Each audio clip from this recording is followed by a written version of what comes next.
بسم اللہ الرحمن الرحیم۔ السلام علیکم ورحمۃ اللہ وبرکاتہ۔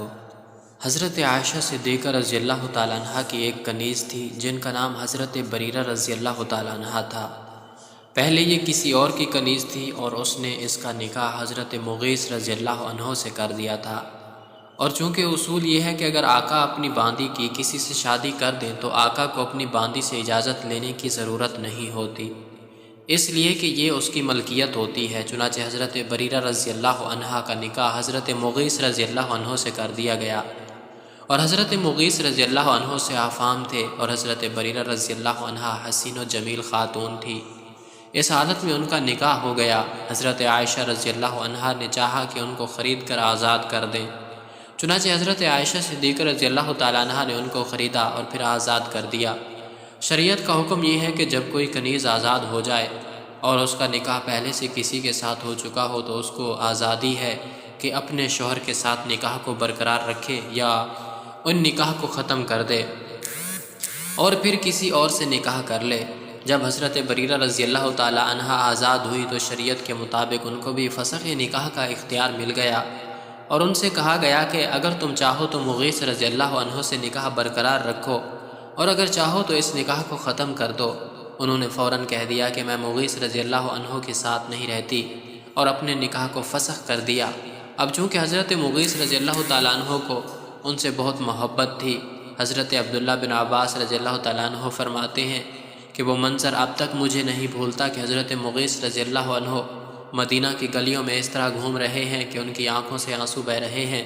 اور آنسو سے داڑھی بھی تر ہے۔ حضرت بریرہ رضی اللہ تعالیٰ عنہ کی خدمت کر رہے ہیں اور ان کو اس پر راضی کرنے کی کوشش کر رہے ہیں کہ خدا کے لیے اپنے فیصلے کو تبدیل کر لو اور دوبارہ مجھ سے نکاح کر لو، مگر حضرت بریرہ رضی اللہ تعالیٰ عنہ مانتی نہیں تھی۔ آخرکار حضرت مغیث رضی اللہ تعالیٰ عنہ حضور اقدس صلی اللہ علیہ وآلہ وسلم کی خدمت میں پہنچ گئے اور عرض کیا، یا رسول اللہ صلی اللہ علیہ وآلہ وسلم، ایسا قصہ پیش آیا ہے کیونکہ مجھے ان سے بہت تعلق ہے اور اتنا عرصہ ساتھ گزارا ہے، اب وہ میری بات نہیں مانتی، آپ ہی ان سے میری سفارش فرما دیجئے۔ آپ صلی اللہ علیہ وآلہ وسلم نے حضرت بریرہ رضی اللہ تعالیٰ عنہ کو بلایا اور فرمایا، اگر تم اپنے فیصلے سے رجوع کر لو تو اچھا ہوگا، اس لیے کہ تو و تمہارے بچے کے باپ ہیں، بیچارے اتنے پریشان ہیں۔ سبحان اللہ۔ حضرت بریرہ رضی اللہ تعالیٰ عنہ نے فوراً سوال کیا، یا رسول اللہ صلی اللہ علیہ وآلہ وسلم، آپ یہ فرما رہے ہیں کہ رجوع کر لو، یہ آپ کا حکم ہے یا مشورہ ہے؟ اگر آپ کی طرف سے یہ حکم ہے تو سر تسلیم خم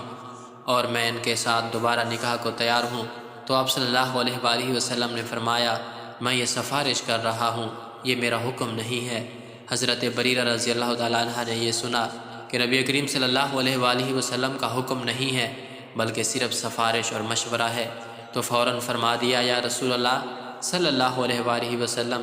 اگر یہ مشورہ ہے تو اس کا مطلب یہ ہے کہ مجھے آزادی ہے کہ قبول کروں یا نہ کروں، لہٰذا میرا فیصلہ یہ ہے کہ اب میں دوبارہ ان کے پاس نہیں جاؤں گی۔ چنانچہ حضرت بریرہ رضی اللہ تعالیٰ عنہ ان کے پاس نہیں گئی اور ان سے علیحدگی اختیار کر لی۔ آپ صلی اللہ علیہ وآلہ وسلم نے سفارش اس لیے کی کہ آپ جانتے تھے کہ حضرت مغیث رضی اللہ تعالیٰ عنہ کے اندر صورت کی کوئی خرابی نہیں، اگر یہ ان کی بات مان لیتی اور دوبارہ ان کے نکاح میں آ جائے گی تو ان کو اجر و ثواب بہت ہوگا، اس لیے کہ اس نے اللہ کے ایک بندے کی خواہش کو پورا کیا، اور اس واسطے آپ صلی اللہ علیہ وآلہ وسلم نے سفارش کر دی۔ لیکن جب انہوں نے سفارش کو قبول نہیں کیا تو حضرت صلی اللہ علیہ وآلہ وسلم نے قیامت تک آنے والی امت کو یہ سبق دیا کہ مشورے کو کبھی یہ نہ سمجھو کہ دباؤ ڈالا جا رہا ہے یا لازمی کیا جا رہا ہے، بلکہ مشورے کا حاصل صرف توجہ دلانا ہے۔ اب اس کو اختیار ہے، چاہے وہ اس پر عمل کرے یا چاہے عمل نہ کرے۔